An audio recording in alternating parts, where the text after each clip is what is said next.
Қазақстанның спортына легионерлерді шақыруы тыйылады ма? Депутаттардың айтуынша, қазір ұлттық құрамада Қазақстанның азаматтығын алып алған шетелдік легионерлер жетіп артылады.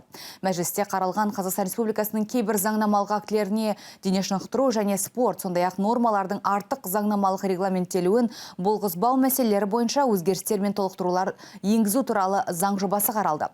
Спорт министрі Ербол Мырзабосынов осы құжат аясында Қазақстан азаматтары болып есептелмейтін спортшыларды, яғни легионерлерді бюджет қаражаты мен квазимемлекеттік сектордан қаржыландыруға тыйым салу көзделген деді.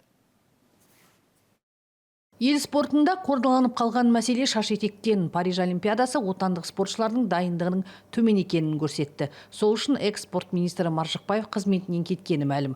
Ал сырттан әкеліп қыруар айлық төлеп отырған легионерлер де нәтиже бермей жатыр. Депутаттардың айтуынша бюджеттің бүйірін теспей сорып спортқа бөлінген қаржыны мақсатсыз жұмсауды тоқтату керек. Себебі спортқа қыруар ақша бөлінгенімен кемшілік көп екенін ел көріп отыр. Bir қызығы, Қазақстанда сіз бен біз естімеген 180 спорт түрі тіркелген. Спорттан чемпион болмасақ та спорт түрлері бойынша біраз елден алда тұрған жайымыз бар. Пенчак, силат, биатл, триатл, петанк, текбол, унифайт деген ешкім білмейтін спорт түрлерін тіркеп, оны бюджеттен қаржыландырудың қажеті қанша деген сұрақ туады. Мысалға, Ұлыбританияда тек қана 15 спорт түрі ғана тіркелген. Біздің көрші Өзбекстанда 17 спорт түрі тіркелген. Германияда 17 спорт түрі тіркелген. Ал енді Қазақстанда 180 спорт түрі тіркелген екен. Бұл енді не мырзалық деген? 60 спорт түрі. Бұның ішіне ұлттық спорт түрлері, Олимпиада ойындарына кіретін 45 спорт түрі бар, Паралимпиада ойындарына кіретін, Азия ойындарының бағдарламасына кіретін спорт түрлері және Пара-Азия ойындарына кіретін спорт түрлері. Ол 60-қа жуық спорт түрі саналып өтеді бұның ішінде. Осылайша тағайындалғанда 2 ай ғана болған жаңа спорт министрі бұл саланы қолға аламын, отандық спортты дамытамын деп сендіреді. Тізе берсек, салада проблема көп. Соның бірі жоғарыда айтылғандай легионерлер. Мәжілісте талқыланған спортты дамытуға арналған заң жобасы аясында енді Қазақстан азаматтары болып есептелмейтін спортшыларды, яғни легионерлерді бюджет қаражаты мен квазимемлекеттік сектордан қаржыландыруға тыйым салу көзделген. Қазір біздің ұлттық құрамамызда Қазақстанның азаматтығын алып алған шетелдік легионерлер жетіп айырылады. Бірақ олардың жеткен жетістіктері ауыз толтырып айтарлықтай емес.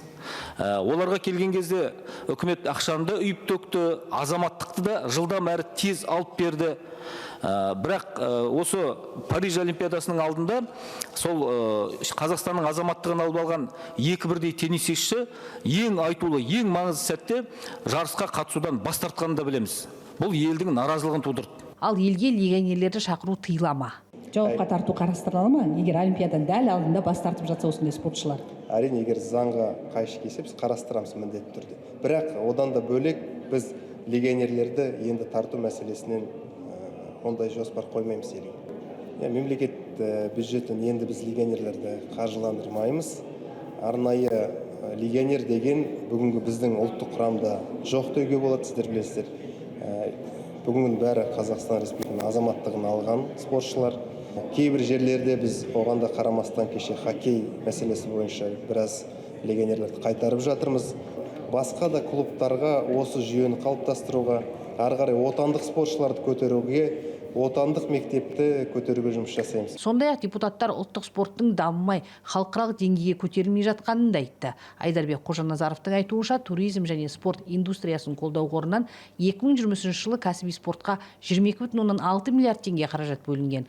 Ал ұлттық спорт түрлеріне 856 миллион теңге бөлінген. Яғни бұл барлық қаражаттың 3,7%. Екі қаржының арасы жер мен көктей. Мәжілісмен қазіргі күні бұл ұлттық спорт қауымдастығында 10 федерация болса, оның айналасында 500 мыңға жуық спортшы, миллиондаған жанкүйер бар дейді. Әселім Қалкен, Ахмедияр Ильясов, ТДК 42 телеарнасы, Астанадан.